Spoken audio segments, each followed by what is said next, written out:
Sometimes writers of a cartoon get the urge to explore themes other than just straight up comedy, especially when that's all they've written for the past 100-something episodes. Sometimes they sneak in darker themes and jokes hoping to fly under the radar, and other times they're just given straight up permission to write a really dark and messed up episode, usually as a what if or just a dream kind of thing. So today, we're going to be looking at 8 unexpectedly dark episodes in cartoons. These episodes can be depressing, cynical, or downright horrific. Whatever it is, it's out of the norm. So without further ado, let's begin. Dexter destroys his own lab. Anybody who has seen Dexter's laboratory knows that his lab is his pride and joy in life. Nothing is more important to him. So to see him destroy it willingly is rather shocking and upsetting. And in the episode Way of the DD, he does just that. The episode focuses on Dexter becoming more and more fed up with Dee Dee destroying his lab in pretty much every episode. She attempts to convince him that it's just her way of expressing herself, and then seeks to show Dexter her ways of finding inner peace. And up until now, Dexter has always been secluded and lonely. So he takes her up on that and attempts to learn. Toil away, alone in the dark, searching for answers to questions nobody asked. Locked away from the world, never to explore the true mysteries of life. However, Dexter gets carried away with this new lifestyle, and ends up destroying the one thing that truly makes him happy, his lab. Dee Dee blames herself for his change and runs off crying, leaving Dexter alone to realize what he's done. As the episode ends, we see him sitting alone in his lab, slowly repairing it, as the camera very quietly zooms out.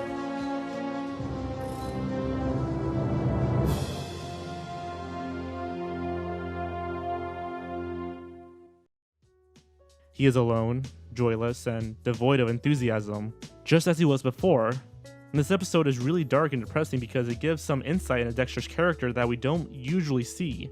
We see that he wants to be happy, but he just doesn't fit the fold of normality. He gets too carried away with things, leading to his isolation.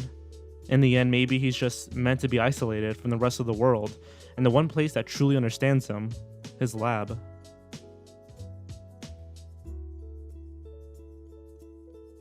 Adventure Time's depressing backstory. What started out as a simple show about a boy and his magic dog playing video games, exploring dungeons, and dancing with cloud people sure has turned into one hell of a plot-heavy show, hasn't it? Adventure Time at this point is no stranger to depressing moments, with the most notable being the Ice King and Marceline's backstory. However, the backstory of the entire show is proving to be one of the most depressing aspects of it, and all that came together in the episode Evergreen. This episode takes place 65 million years before the series begins, and follows a nice elemental named Urgent's Evergreen, and his poorly treated apprentice, Gunther. Gunther idolizes Evergreen, and wishes to become just like him, but he is usually scolded by his master. At a meeting with the other elementals, we find out that a green meteor is heading towards the Earth, and is set to make contact. Evergreen insists that they use a magic crown that can grant the wearer's wish to destroy the meteor, but the other elementals are against it, because they fear it will corrupt him. We reject your plan, Urgent Evergreen. Very well then, you leave me no choice. He ends up freezing them, and then goes ahead with his plan anyways. When the meteor strike is imminent, Evergreen is attacked, leaving him unable to put the crown on. He orders Gunther to wear it, and wish for the meteor to vanish, but his only wish is to be like his master. He is morphed into a strange version of Evergreen, one that looks suspiciously like the Ice King. He shoots ice magic left and right while screaming, "Gunther, no!" We then cut to the Ice King, revealing that this is all a recurring dream he's been having. What's really depressing about this is that the Ice King has been pulled into Gunther's childlike wish, turning him into an idolized caricature he sees of Master Evergreen. The Ice King names all his penguins Gunther as well. Furthermore, it's heavily implied that the meteor was the Lich, the main antagonist of the series and the cause of the apocalypse. It could have all been prevented had Gunther not put on the crown. Everybody pushes Bart Simpson to suicide. The Simpsons is known for its use of black comedy and sometimes depressing endings to episodes, but they always knew how to keep things balanced between lighthearted and serious. Well, most of the time. The season 18 episode The Boy's a Bummer is an extremely dark and cynical episode for an otherwise lighthearted comedy. The story starts with Bart successfully getting his Little League team into the championship game. At the championship against Shelbyville, Springfield is leading 5-2 in the bottom of the ninth with 2 outs, while Shelbyville has the bases loaded. A pop fly heads towards Bart, who fails to catch it, and then repeatedly is unable to pick it up, allowing for all 4 runners to score, causing them to lose the entire game. The whole crowd turns on Bart, yelling and booing at him, and even throwing beer bottles. Chief Wiggum picks him up in his police car, appearing to be escorting him away from the hatred, but actually just drives him back onto the field so the crowd can continue to throw beer at him. He's back! Go nuts, everyone!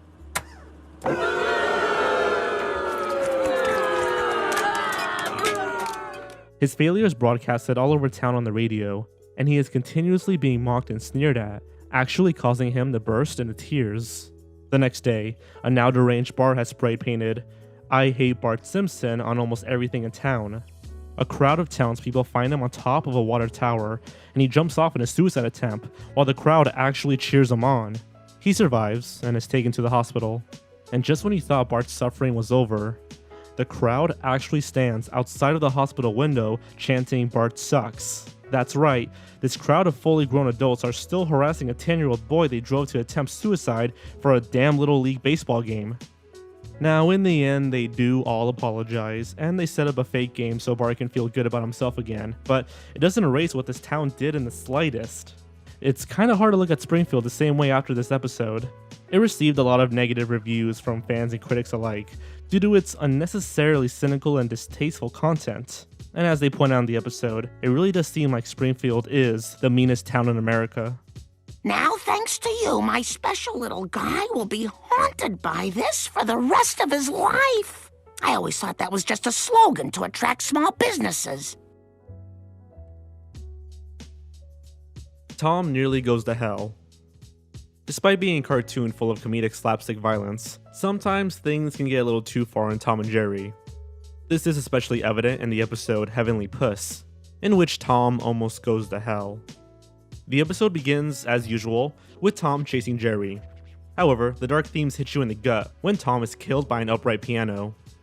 He goes to heaven and is met by a feline St. Peter, and before he is judged, St. Peter admits 3 kids who were drowned in a bag. God. He then turns to Tom and tells him that he is not allowed into heaven because of his constant tormenting of Jerry, unless he can get him to sign a certificate of forgiveness. If he can't, then, well, he'll burn in hell forever.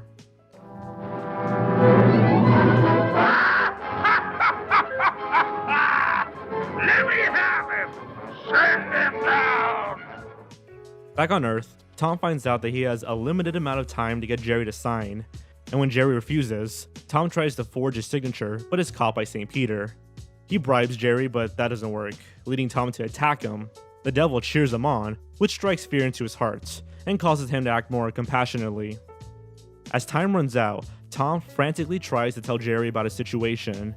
Literally down to the last second, Jerry agrees and signs the paper. But the pen doesn't work. After a few attempts, it works and Tom runs up to heaven, but time runs out, the escalator disappears, and Tom falls to hell, where the devil is ready to torture him for all eternity.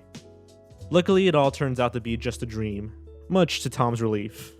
He goes to hug and kiss Jerry, much to his confusion, but just lets it happen. Dream or not though, it's still a pretty messed up episode. I mean, doing everything you can to redeem yourself, only for it all to be for nothing in the end is a very depressing thought. Not to mention the use of hell and the devil being really freaky in a slapstick show about a cat and a mouse. Oh, and those kittens that were drowned, that's sad as hell. Stan sees everything as shit. If for some reason you haven't seen a single episode of South Park before, don't go into it thinking that dark themes and humor are a rarity for the series. Those moments are pretty much its life force, and the reason why most people watch the show. But its inclusion on our list today is for a different type of dark. Things get a little too real in the season 15 episode, You're Getting Old. The basic premise is that after Stan's 10th birthday, he starts to see the world differently, and loses interest in pretty much everything. To put it more bluntly, he starts to see everything as shit. Literal shit.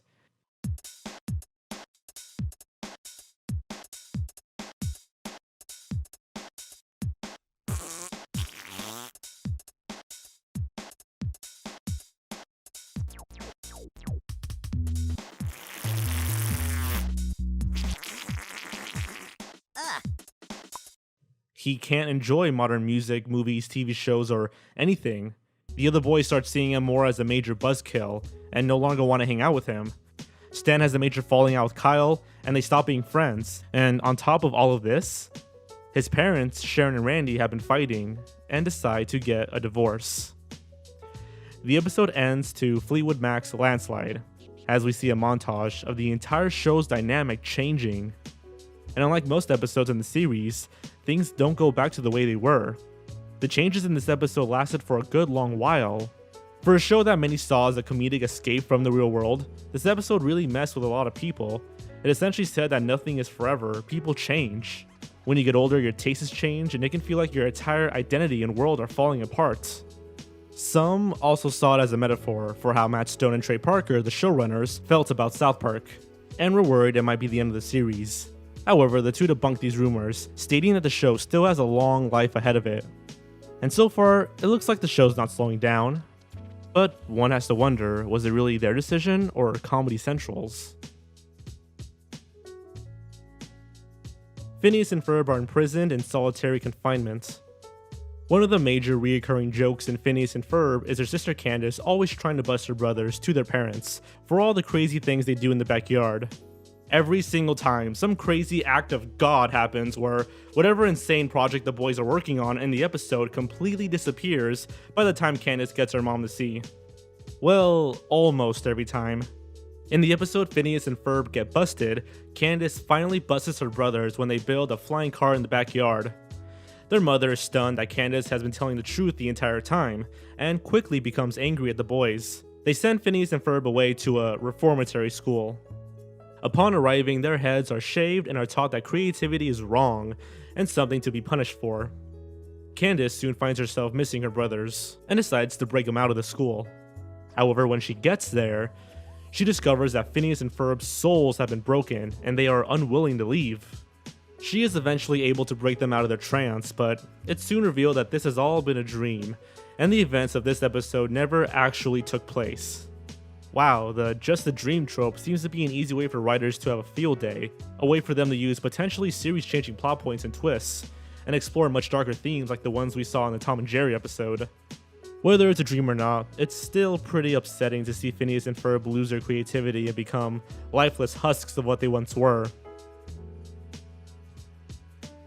The Powerpuff Girls create a fourth sister, and then she explodes. The original Powerpuff Girls series has its fair share of adult and dark humor every now and then. Rewatching the series with a more mature mindset, you might catch a lot of jokes you missed as a child.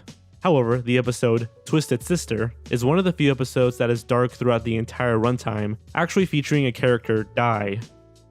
The episode begins with the girls coming home from a long day of crime fighting, only to be told that they have to do chores.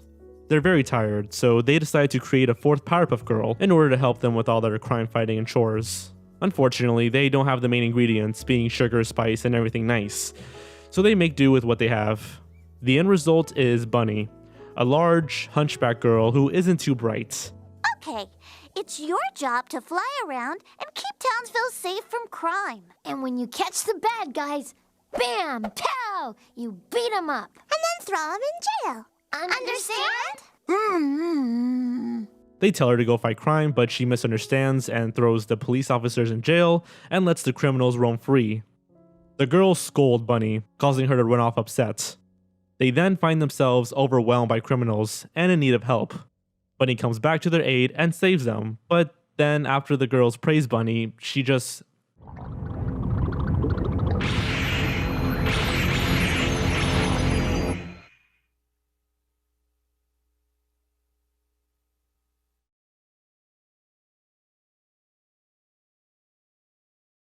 out of nowhere. The ending is somber and depressing, as the girls hang their heads in shame, knowing that their meanness costed Bunny her life. Bunny's sudden death is both hilarious and alarming. One could take it as a jab at other shows who introduce major characters late into a show in order to gain views. Like Poochie from The Simpsons, Bunny is killed off in a comedic way at the end, and is never seen again. Brian and Stewie. Just like South Park and The Simpsons, Family Guy is no stranger to dark and messed up humor. In fact, nowadays, that's all the show essentially is. So in order for an episode to make this list, it has to be exceedingly dark and different from the usual. And again, much like the South Park episode, this one is a very different kind of dark. The episode Brian and Stewie is very different from your normal episode of Family Guy. There are no cutaways, very little music, one setting, and no other characters besides Brian and Stewie, both voiced by Seth MacFarlane. The episode revolves around the pair going through Brian's safety deposit box at the bank. However, the door closes on them at the end of the bank day, leaving them trapped inside the vault until next morning. Or so they think, because it's actually Saturday, meaning that they're stuck there until Monday morning. From here on out, the episode is just the two of them, alone, talking. It begins with Stewie soiling himself out of fear, and then forcing Brian to eat the feces, worried that it'll give him a rash if he doesn't get rid of it. He forces him with a gun, which turns out Brian kept in his deposit box. Stewie, come on. You don't know how to use that thing. Oh, really? What if I hold it sideways like a black guy? Whoa, come on, man. Take it easy, all right? I don't want any trouble. There's not gonna be any trouble as long as you eat my poo. Stewie also uses the last bit of battery in his cell phone to call a clothing store rather than call for help. Brian hits him, causing Stewie to tear up. Physical abuse is usually played up for laughs in this show, but here it's shown a bit more realistically, with Brian instantly feeling remorseful. The two become drunk off of some scotch that Brian kept in the box, and their discussion soon turns into hurtful insults. He then causes the gun to be shot prematurely, sending the two hiding under the table. After sobering up, Stewie asks Brian why he kept a gun in his safety deposit box, to which he reveals that it's in case he ever wants to commit suicide. The scotch was meant to be his last drink. Oh my God, you're serious? But why, Brian? Brian confesses that he has no purpose in life, and he finds comfort knowing that he has the option to kill himself. Yesterday, when you said, I don't live with purpose, you were right. I don't. What purpose does my life have? You know, I've tried to find meaning in my life, and I just can't. Stewie then admits that he would be lost without Brian, and that he loves him. Brian tells Stewie that he loves him back. The next morning, the vault door swings open, and Brian carries a sleeping Stewie outside in silence. The credits also roll in silence. While Family Guy is usually seen as a polarizing show due to its cutaways and degrading humor, this episode is a breath of fresh air, and a powerful one at that. For once, we really get to see these characters become characters, without the worry of a throwaway joke will come in and interrupt the moment. And it's a deep, dark, intimate moment between Brian and Stewie that maybe the viewer wasn't meant to see, but we did anyways. And despite the character of Brian being not so loved online, hearing him talk about wanting to commit suicide is pretty heart-wrenching, seeing how fragile he really is. Of course, they later ruin it by killing him off in a stupid, silly way, but that's later. Right now in this episode, it's unexpected, it's powerful. It's a dark episode.